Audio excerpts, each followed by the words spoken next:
Hello students, SVN college of education की online class में आप सबका हार्दिक स्वागत है। हम पढ़ रहे हैं शिक्षा का उद्देश्य ज्ञान एवं पाठ्य चर्चा, जो आपका बीएसटीसी फर्स्ट ईयर का विषय है, जिसमें हम टॉपिक पढ़ रहे हैं प्राचीन यूनानी परंपरा। जिनमें हमने प्राचीन यूनानी परंपरा में देखा था कि हमने सबसे पहले सुकरात का पढ़ा, सुकरात के बाद उनके शिष्य प्लेटो का पढ़ा, और प्लेटो के बाद हम पढ़ेंगे अरस्तु, जो प्लेटो का शिष्य था। ठीक है, तो सुकरात कल प्लेटो के बारे में हमने चर्चा की थी कि किस प्रकार उनका शिक्षा का उद्देश्य रखा गया, किस प्रकार शिक्षण कार्य होगा। ठीक है, तो उसमें अनुशासन देखा गया था, अनुशासन पर जोर दिया था प्लेटो ने। ठीक है, शिक्षक की स्थिति उच्च बताई थी। इसके साथ साथ उसने कई प्रकार की स्थिति इंगित की थी कि शिक्षण विधियाँ कैसी होनी चाहिए, अनुशासन कैसा होना चाहिए, शिक्षक और विद्यार्थी के मध्य क्या संबंध होना चाहिए। ठीक है, इसके अलावा विद्यालय कैसी स्थिति होनी चाहिए, इन सब का कल हमने क्या किया था, अध्ययन किया था। और उसमें देखा था कि एजुकेशन में प्लेटो ने किस प्रकार की विचारधारा रखी थी। तो उन्होंने डिसिप्लिन के बारे में भी स्पष्ट किया था कि डिसिप्लिन क्या होना चाहिए, कठोर होना चाहिए, और दंड नीति भी होनी चाहिए, क्योंकि बिना दंड नीति से स्वतंत्र होकर विद्यार्थी क्या नहीं कर सकता, कार्य संचालित नहीं कर सकता। इसलिए डिसिप्लिन का होना जरूरी है। ठीक है, तो किसी भी एक आदर्श राज्य के लिए शिक्षक की स्थिति भी क्या बताई कि उच्चतम बताई। यानी एक राजा से भी उच्चतम स्थान किसका है, शिक्षा। क्योंकि किसी भी राज्य को अगर एक सभ्य नागरिक देता है तो वो कौन देता है, शिक्षक। क्योंकि किसी राज्य को कार्य करने वाले कर्मचारी भी देते हैं तो वो कौन देता है, शिक्षक। यानी सबका भाग्य निर्माता, किसी राज्य का, किसी देश का भाग्य निर्माता किसके हाथ में, शिक्षक के हाथ में। ठीक है, तो शिक्षक और विद्यार्थी में शिक्षक की भूमिका बहुत अच्छी बताई प्लेटो ने। आज उस प्लेटो की मूल्यांकन पढ़ेंगे कि प्लेटो ने क्या क्या दोष रखे, किस प्रकार की स्थिति रखी मूल्यांकन उसके प्लेटो की शिक्षा नीति में।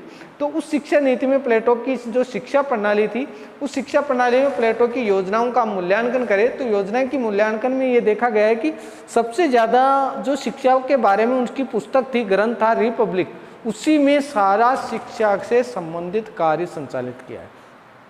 यानी उन्होंने संपूर्ण जो प्रतिक्रिया दी है शिक्षा से संबंधित, तो संपूर्ण प्रतिक्रिया किसमें दी है, द रिपब्लिक ग्रंथ में दी है। और उसी के आधार पर हम जब उनका मूल्यांकन करते हैं तो सबसे पहली बात आती है प्लेटो की शिक्षा योजना का मूल्यांकन। यानी जो प्लेटो ने शिक्षा योजना दी उसका मूल्यांकन किया तो कुछ दोष सामने आए। वो दोष आए उत्पादन वर्ग में शिक्षा की कमी, उत्पादन वर्ग में शिक्षा की कमी। यानी उत्पादन वर्ग का मतलब है प्लेटो ने इस वर्ग को प्राथमिक से अधिक शिक्षा देने की व्यवस्था की। यानी प्राथमिक शिक्षा पर ज्यादा जोर दिया। प्राथमिक शिक्षा पर किस पर दिया, प्राथमिक शिक्षा पर अधिक जोर दिया। तो उत्पादकता क्या हो गई, कमी आ गई। यानी प्राथमिक शिक्षा सबसे ज्यादा इंपॉर्टेंट रही तो उत्पादकता में क्या दी, कमी आ गई। यानी सबसे ज्यादा उन्होंने कहा कि प्राथमिक एजुकेशन की व्यवस्था सबसे ज़्यादा की गई। यानी सबको प्राथमिक शिक्षा दी जाए चाहिए। तो जो व्यावसायिक शिक्षा है, व्यावसायिक शिक्षा के साथ साथ अन्य जो शिक्षाएं हैं उन पर अधिक ध्यान नहीं दिया गया। इस कारण उसकी शिक्षा में ये कमी देखने को मिलती है। यानी उत्पादन वर्ग कम प्राप्त हुआ। यानी जो चाहिए माध्यमिक स्तर का या उच्च व्यक्ति का, वो कार्य संपन्न नहीं हो सकता ऐसी शिक्षा से। दूसरा है साहित्य शिक्षा की अवहेलना। यानी इन्हें साहित्य पर कम जोर दिया, साहित्य पर क्या दिया, कम जोर दिया। और भौतिक यानी दर्शन पर अधिक जोर दिया। किस पर दिया, दर्शन कार्य पर अधिक जोर दिया, साहित्य पर बहुत ही कम। यानी व्यावसायिक क्रियाओं पर अधिक जोर दे दिया इन्होंने। किस पर दे दिया, व्यावसायिक क्रियाओं पर अधिक जोर दे दिया। और गणित विषय पर सबसे ज्यादा जोर दिया। कौन से विषय पर दिया, गणित विषय पर सबसे अधिक जोर दिया। बाकी साहित्य को क्या कर दिया, छोड़ दिया। इस कारण साहित्य छूटने के कारण क्या हो गया, कमजोर स्थिति होगी। एजुकेशन में साहित्य का होना जरूरी है, इसलिए गणित विषय पर जोर देने के कारण साहित्य क्या हो गया, छूट गया। तो ये दूसरा दोष रहा उसका। तीसरा, दर्शन पर अधिक जोर दिया सबसे ज्यादा। यानी उनका जो विचारक था, प्लेटो ने जो विचार रखे उसमें सबसे ज्यादा जोर किस पर दिया था, गणित और दर्शन पर। ठीक है, दर्शन पर सबसे ज्यादा जोर दिया। और एकांकी मानते हैं, यानी दर्शन को क्या मानते हैं, एकांकी मानते हैं। किंतु प्लेटो ने मस्तिष्क के शरीर के विकास में भी समन्वय रखा। यानी मस्तिष्क के शरीर के विकास में भी किसका उपयोग रखा, दर्शन का। इसलिए दर्शन पर ही अधिक जोर दिया, बाकी किसी पर जोर नहीं दी। विविधताओं का अभाव रहा इसमें। यानी जो कार्य दर्शन रहे इसमें कई प्रकार की व्यक्तिगत जो विभिन्नताएं रही, उन व्यक्तिगत विभिन्नताओं पर ध्यान नहीं दिया। प्लेटो ने किस पर नहीं ध्यान नहीं दिया? जो व्यक्तिगत विभिन्नताएं थी, जो व्यक्तिगत विभिन्नताएं थी, उन व्यक्तिगत विभिन्नताओं पर विशेष ध्यान नहीं दिया। तो ये इस प्लेटो की शिक्षा नीति के क्या रह गए? दोष हो गए कि प्लेटो ने क्या किया? उत्पादन वर्ग की शिक्षा कम रखी, यानी जो वास्तव में प्रोडक्शन करते हैं एजुकेशन, उनको दे जो ज़्यादा प्रोडक्शन करे, उनकी क्या रही? कमी रही। दूसरा, साहित्य शिक्षा की अवहेलना की उसने, गणित विषय और दर्शन पर ज़्यादा ध्यान दिया। तीसरा, दर्शन पर अधिक जोर दिया उसने, दर्शन पर क्या दिया? सबसे ज़्यादा जोर दिया। चौथा रहा विविधताओं का अभाव रहा, यानी व्यक्तिगत जो विभिन्नताएं थी उन पर उनकी ध्यान, यानी उनका ध्यान केंद्रित नहीं हुआ, उनकी व्यवस्था नहीं कर सके। ठीक है। डॉक्टर रामनाथ शर्मा और डॉक्टर राजेंद्र कुमार शर्मा कहते हैं उपरोक्त दोषों के होते हुए भी, यानी ये सारे दोष होते हुए भी प्लेटो की शिक्षा संबंधी विचारों में प्रत्येक देश काल में शैक्षिक दर्शन को प्रभावित किया, यानी प्रत्येक देशों में इसकी शिक्षा नीति ने प्रभावित किया है, यानी शिक्षा दर्शन को प्रभावित किया है प्रत्येक, यानी प्लेटो की शिक्षा नीति ने प्रत्येक देशों को क्या किया है? प्रभावित किया है। यानी इतने दोष होते हुए भी इसमें क्या है? यानी 4 दोष है, मूल्यांकन करने के बाद ये दोष आए, इन दोषों के होते हुए भी, यानी सारे दोष होते हुए भी इसकी शिक्षा नीति के अनेक देशों में इनका शैक्षिक दर्शन से क्या हुआ है? प्रभावित हुआ है। तो ठीक है। आदर्शवादी शिक्षा दर्शन में तो उसका प्रभाव स्पष्ट रूप से देखने को मिलता है, यानी इसका प्लेटो का सबसे ज्यादा प्रभाव किसमें दिखता है? सुकरात के। आदर्शवादी जो विचारधारा है उसमें सबसे ज्यादा प्लेटो के शिक्षा दर्शन का देखने का प्रभाव मिलता है। ये कौन कहता है? रामनाथ शर्मा और डॉक्टर राजेंद्र कुमार शर्मा। इन दोनों के विचार कहते हैं कि जब हमने शिक्षा दर्शन के बारे में अध्ययन किया तो इन शिक्षा दर्शनों के बाद भी, यानी उस समय संपूर्ण देशों में आज भी प्लेटो की शिक्षा नीति से क्या हो रहे हैं? प्रभावित हो रहे हैं। और इसके लिए आदर्शवादी भी क्या है? जिम्मेदार है, यानी आदर्शवादी का भी इन्होंने सहयोग के रूप में भी देखा है। प्लेटो के अनुसार शिक्षा के विभिन्न स्तर, अब पढ़ेंगे हम आगे। प्लेटो के अनुसार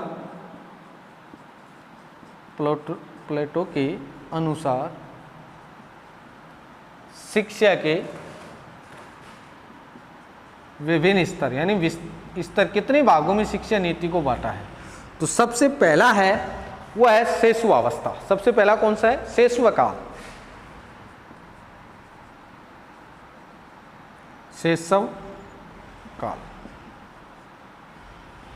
शैशवकाल कौन सा है? शैशवकाल है। और शैशवकाल में क्या है? जन्म से 3 वर्ष तक, जन्म से 3 वर्ष तक कौन सा काल रहता है? शैशवकाल होता है, यानी जन्म, प्राथमिक घर पर कार्य करता है और घर पर क्या करता है? जन्म काल होता है शैशवकाल। तो ये उसका शैशव, यानी सीखने की पद्धति भी यहाँ से शुरू हो जाती है। ठीक है। कुछ भी जो भी प्राथमिक स्तर पर सिखाया जाता है तो वो शैशवकाल क्या कहलाता है? उसका जन्म। यानी प्लेटो की शिक्षा में क्या है? जन्म से 3 वर्ष तक जो काल समय, जो एजुकेशन का समय है, वो कौन सा काल कहलाए? शैशवकाल कहलाए। दूसरा है नर्सरी। दूसरा कौन सा है? नर्सरी।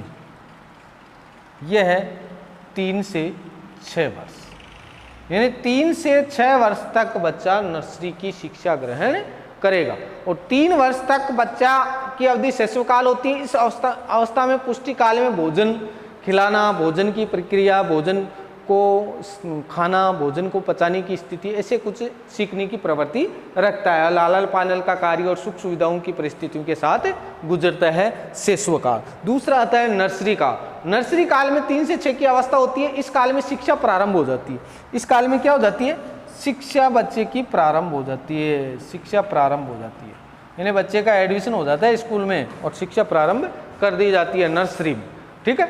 और इसके साथ साथ खेलकूद की स्थिति है। ये काल खेलकूद, कहानियां, सामान्य मनोरंजन की स्थिति, इस प्रकार की प्रवृत्तियों का क्या करता है? विकास करता है। उसके बाद आता है प्रारंभिक विद्यालय का स्तर। प्रारंभिक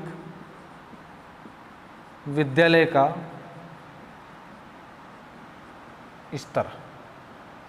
प्रारंभिक विद्यालय का स्तर क्या कहता है? प्रारंभिक विद्यालय के स्तर की जो अवस्था होती है वो होती है 6 से 13 वर्ष, यानी समय कितना होता है इसका? 6 से 13 वर्ष। यानी इसमें शब्दों का ज्ञान और स्कूल की पुस्तकें, पाठ्यक्रम ये जुड़ जाते हैं। इसके साथ साथ बच्चा क्या करता है? इसमें बालक बालिकाओं की व्यवस्था भी क्या हो जाती है, पृथक हो जाती है, क्योंकि इसमें भिन्नता आ जाती है, इसलिए बालक बालिका भी क्या हो जाती है, पृथक व्यवस्थाएं हो जाती है, अलग अलग व्यवस्थाएं हो जाती है और एक दूसरे से सामंजस्य की स्थिति पैदा हो जाती है, यानी एक दूसरे से सामंजस्य स्थापित कर लेते हैं। इसलिए बालक बालिकाओं की शिक्षा की नीति भी क्या होती है, इसमें अलग अलग होती है प्रारंभिक शिक्षा में। ठीक, उसके बाद आता है माध्यमिक शिक्षा, वो होती है 13 से 16 वर्ष। चौथा आता है माध्यमिक शिक्षा। माध्यमिक शिक्षा, इसका समय काल क्या है, 13 से 16 वर्ष। ठीक है, माध्यमिक स्तर 13 से 16 वर्ष। इस काल में 13 से 16 वर्ष की आयु रिपब्लिक के अनुसार उन्होंने बताया कि इस स्तर पर अक्षर ज्ञान प्रारंभ कर देते हैं। क्या कर देते हैं, अक्षर ज्ञान प्रारंभ कर देते हैं। इसमें कविता, धार्मिक कार्य, गायन, संगीत आदि की स्थिति हो जाती है। नहीं, इसमें संगीत, गायन, ठीक है, इस प्रकार की शिक्षा पद्धति प्रारंभ हो जाती है। यानी इस काल में माध्यमिक स्तर पर शिक्षा संगीत की है, शारीरिक शिक्षा है, अक्षर ज्ञान है, इन कार्यों का क्या किया जाता है, संचालन किया जाता है। ये अवस्था होती है 13 से 16 वर्ष। ठीक है, और उसके बाद आती है जिम्नेस्टिक काल। जिम्नेस्टिक काल पांचवा आता है जिम्नेस्टिक काल। जिम्नेस्टिक काल यानी किशोर अवस्था ही मान के चलो, जो उच्च शिक्षा के लिए कार्य होती है जिम्नेस्टिक काल। कौन सी शिक्षा है, जिम्नेस्टिक काल, जो होती है 16 से 20 वर्ष। 16 से 20 वर्ष के काल को क्या कहते हैं, जिम्नेस्टिक काल कहते हैं। इसमें बच्चा क्या करता है, इस अवस्था में दो भागों में बांटा गया, 16 से 18 और एक 18 से 20 तक। इसमें घुड़सवारी, शास्त्र शिक्षा, इनका कार्य करने का लगता है, यानी शास्त्रीय शिक्षा सीखने लगता है, घुड़सवारी सीखता है, शस्त्र विद्या सीखता है। ठीक है, इस प्रकार के कार्य संचालित, क्योंकि मसल्स अच्छी हो जाती है, उनका शारीरिक विकास भी अच्छा हो जाता है। हम अगर साइकोलॉजी के हिसाब से देखें तो बच्चे का 16 से 20 वर्ष की उम्र में सबसे ज़्यादा विकास यानी वृद्धि सबसे ज़्यादा होता है, इसलिए उसमें तेजी होती है खून में भी। इसलिए उस समय कौन सी शिक्षा प्लेटो ने बताई, उस समय बताया कि शास्त्र की है, संगीत की है, घुड़सवारी की है, इस प्रकार की शिक्षा दी जाती है, जिसको दो पार्टों में बांट दिया कि एक तो 16 से 18 और एक 18 से 20 के मध्य, दो भागों में इस जिम्नेस्टिक काल को बताया गया है। उसके बाद आती है, जो काल आता है उसका, वो आता है उच्च शिक्षा। कौन सा आता है, उच्च शिक्षा, और ये आता है 20 से 25 वर्ष। 20 से 25 वर्ष का जो काल आता है वो कौन सा आता है, 20 से 30 वर्ष का।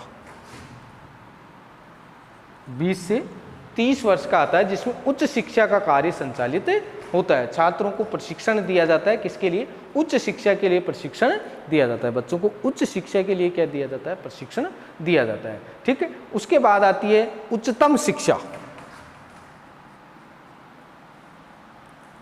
उच्चतम शिक्षा, कौन सी शिक्षा आती है, उच्चतम शिक्षा आती है। सबसे उच्चतम शिक्षा का प्रमुख कार्य क्या होता है, उच्चतम शिक्षा होती है 30 वर्ष की अवस्था से अधिक, यानी 30 वर्ष से ज़्यादा काल का होता है। इसमें युवाओं की परीक्षा ली जाती है 30 वर्ष से अधिक। इसमें क्या किए जाते हैं, युवाओं की, जो भी छात्र हैं या जो भी युवा हैं, उन युवाओं की परीक्षा ली जाती है, उनका मूल्यांकन किया जाता है इस अवस्था में। ठीक है, इसके बाद कार्य चलता रहता है। तो शेषव प्लेटो के अनुसार शिक्षा का अंग क्या बताया, शेषव काल बताया जन्म से 3 वर्ष, जिसमें भोजन का कार्य करता है। ठीक है, खेलकूद करता है, ठीक है, ठेलियाँ करता है, इस प्रकार की पद्धतियाँ होती है, लालन पालन होता है, और पूरा समय सुख सुविधाओं में गुजरता है। ये काल कौन सा बताया, शेषव काल। नर्सरी 3 से 6 वर्ष शिक्षा, यानी इसकी शिक्षा प्रारंभ हो जाती है 3 से 6 वर्ष में, उसका प्रारंभिक काल प्रारंभ हो जाता है। शिक्षा यानी एजुकेशन के लिए वो घड़े के लिए स्कूल में जाना प्रारंभ कर दिया। तीसरा प्रारंभिक विद्यालय स्तर। प्रारंभिक विद्यालय स्तर है 6 से 13 वर्ष का बालक, और 6 से 13 वर्ष का बालक होता है तो वो संगीत वंगीत की शिक्षा लेने लग जाता है। ठीक है, गायन की शिक्षा, कविता की शिक्षा, इस प्रकार की शिक्षाओं का क्या करने लग जाता है, वो अध्ययन करने लग जाता है। उसके बाद आता है माध्यमिक शिक्षा। माध्यमिक शिक्षा के बारे में वो क्या कहते हैं, माध्यमिक शिक्षा में 13 से 16 वर्ष यानी अक्षरों का ज्ञान हो जाता है उसको, और अक्षरों के ज्ञान के साथ साथ वो क्या करता है, अक्षरों के ज्ञान के साथ उसका कार्य संचालन होता है, और अक्षरों के ज्ञान के साथ वो संगीत की शिक्षा करता है, खेलकूद की शिक्षा लेता है, शारीरिक शिक्षा लेता है। इस प्रकार की शिक्षा प्रारंभिक हो जाती है। पांचवा है उसका जिम्नेस्टिक काल। जिम्नेस्टिक काल में क्या करता है, 16 से 20 वर्ष होता है, जिसको दो भागों में पार्ट में बांटा गया प्लेटो ने। 16 से 18 और 18 से 20 के मध्य, जिसमें घुड़सवारी, शास्त्रीय शिक्षा, कुश्ती की शिक्षा, इस प्रकार की शिक्षा लेना प्रारंभ करता है। उसके बाद आता है उच्चतम शिक्षा, जो 20 से 30 वर्ष की होती है। इसमें बच्चे क्या करता है, सबसे ज़्यादा प्रशिक्षण का काम करता है। इसमें क्या करता है, प्रशिक्षण क्या लेता है, प्रशिक्षण लेता है सबसे ज़्यादा, और प्रशिक्षण से उनको जो कार्य संचालित होता है उस प्रशिक्षण से, तो उसी में वो अपना कार्य संचालन करता है। उसके बाद आता है उच्चतम शिक्षा। उच्चतम शिक्षा का मतलब है 30 वर्ष से अधिक छात्र जो हो जाते हैं, 30 वर्ष से अधिक जब उनका एजुकेशन हो जाता है, तो उसमें वो क्या करता है, उसकी परीक्षाएं, उनका मूल्यांकन कार्य संचालित किया जाता है। तो ये थी प्लेटो की शिक्षा की विभिन्नताएं। अब पढ़ेंगे हम प्लेटो के दर्शन संबंधी अन्य विचार, यानी प्लेटो ने क्या क्या विचार दिए, दर्शन के क्या क्या विचार दिए प्लेटो ने, वो विचार क्या हैं प्लेटो के।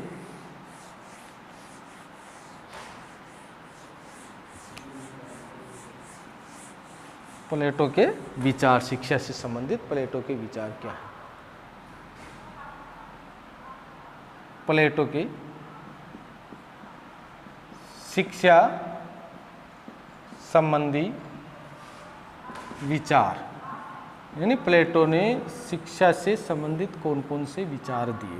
तो सबसे पहला जो विचार उन्होंने दिया, वो दिया शिक्षण विधि का समर्थन किया। सबसे पहला शिक्षण विधि, शिक्षण विधि का समर्थक, यानी एजुकेशन में क्या होनी चाहिए, शिक्षण विधि होनी चाहिए।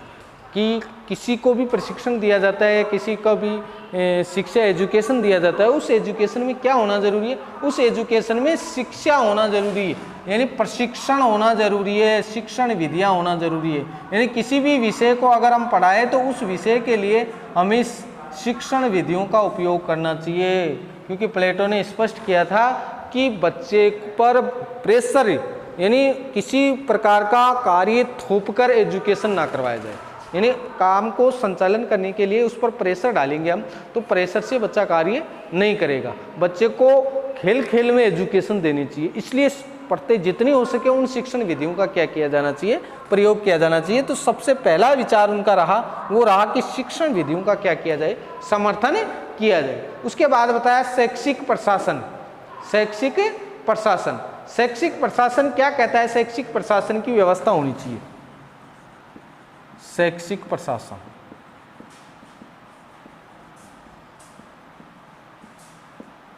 शैक्षिक प्रशासन, शैक्षिक प्रशासन का मतलब है कि शिक्षा में मैनेजमेंट का होना जरूरी है, प्रशासनिक उच्च अधिकारी होने जरूरी है, जिससे कि कार्य संचालन हो सके। ये उनके प्लेटो के विचार कहते हैं। यानी प्लेटो का विचार क्या कहता है, प्लेटो का विचार कहता है कि शैक्षिक प्रशासन की अवधि होनी चाहिए, शैक्षिक प्रशासन का कार्य संचालन होना चाहिए। इसके साथ साथ क्या होना चाहिए, स्त्री शिक्षा का समर्थन, स्त्री शिक्षा का समर्थक। स्त्री शिक्षा सबसे ज्यादा क्या होनी चाहिए, प्रभावी होनी चाहिए। स्त्री शिक्षा में सबसे परिस्थित कार्य ये देखा गया है कि जो स्त्री शिक्षा पर सबसे ज्यादा प्लेटो ने जोर दिया।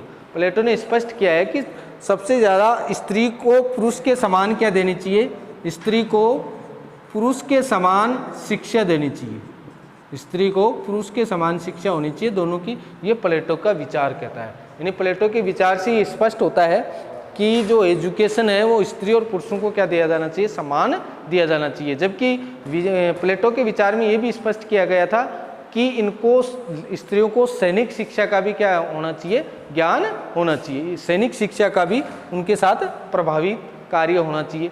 इसके अलावा व्यावसायिक शिक्षा का विरोधी, व्यावसायिक शिक्षा का विरोधी, व्यावसायिक शिक्षा का क्या बताया उन्होंने, विरोध किया। यानी व्यावसायिक शिक्षा के लिए उन्होंने स्पष्ट किया कि व्यावसायिक शिक्षा क्या है, विरोध क्यों किया, क्योंकि उन्होंने प्राथमिक शिक्षा पर ही ज़्यादा जोर दिया, व्यावसायिक शिक्षा पर का विरोध किया, क्योंकि व्यावसायिक शिक्षा होने से उसमें शिष्टाचार की भावना, इस प्रकार की स्थिति पैदा नहीं होगी, कई प्रकार की बुराइयां पैदा होगी।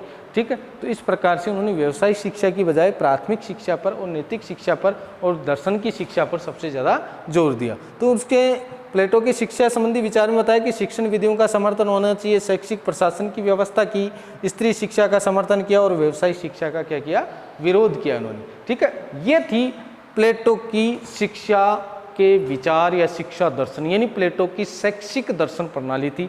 प्लेटो ने सबसे ज़्यादा दर्शन शास्त्र का विचारक माना जाता है प्लेटो को, और प्लेटो की प्राचीन जो परिस्थितियां हैं वो परिस्थितियां भी ये बताती हैं कि प्लेटो सुकरात का शिष्य था।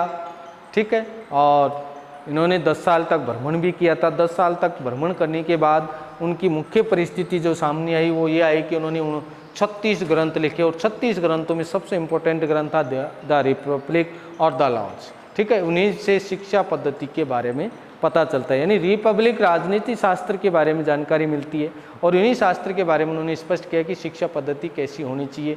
दासों को भी शिक्षा देनी चाहिए, उच्च वर्ग को भी, प्राथमिक स्तर को भी, स्त्रियों को भी शिक्षा होनी चाहिए। ठीक है, और प्राथमिक शिक्षा पर सबसे ज़्यादा जोर दिया। तो इस प्रकार के उनके विचार रखे, अनुशासन के बारे में बताया, शिक्षण पद्धतियों के बारे में बताया। ठीक है, शिक्षक और विद्यार्थियों के बारे में बताया। ठीक है, इसके अलावा उन्होंने पाठ्य चर्चा के बारे में चर्चा की। तो इन पाठ्य चर्चा के आधार पर भी उन्होंने बताया कि गणित विषय सबसे ज़्यादा इम्पोर्टेंट है और गणित विषय का होना भी जरूरी है। ठीक है, तो ये थी प्लेटो के शैक्षिक दर्शन की पद्धतियाँ। ठीक है, अगले चैप्टर में हम पढ़ेंगे, वो पढ़ेंगे अरस्तु की शिक्षा पद्धति। अरस्तु कौन सा अरस्तु? अरस्तु वो अरस्तु जो किसका शिष्य है? प्लेटो का। और प्लेटो किसका शिष्य है? सुकरात का। तो तीनों गुरु चेलों का बारे में हम अध्ययन करेंगे। तो अरस्तु के बारे में पढ़ेंगे, और अरस्तु के बारे में एक बात बता दें, क्योंकि अरस्तु ने यह भी स्पष्ट किया था प्राचीन समय में कि जो शीतकालीन क्षेत्रों में लोग निवास करते हैं, जो शीतकाल में लोग निवास करते हैं, उनका मानसिक संतुलन कमजोर होता है, यानी मस्तिष्क से कमजोर होते हैं, जबकि जो ग्रीष्मकालीन या विषुवत रेखा के पास होते हैं उनका मस्तिष्क तीव्र होता है, लेकिन आत्मसम्मान कॉन्फिडेंस बहुत कम होता है विषुवत रेखा वालों के पास, यानी ग्रीष्म ऋतु में रहने वाले लोगों के पास। और जो उच्च ध्रुवीय क्षेत्रों में रहते हैं उनका कॉन्फिडेंस बहुत अधिक होता है। ये बात उन्होंने अरस्तु ने स्पष्ट की थी, इसलिए भूगोल में से अरस्तु को आरामदायक भूगोलवेता भी कहते हैं। ठीक है, तो अरस्तु के बारे में पढ़ेंगे हम अगले चैप्टर में। धन्यवाद।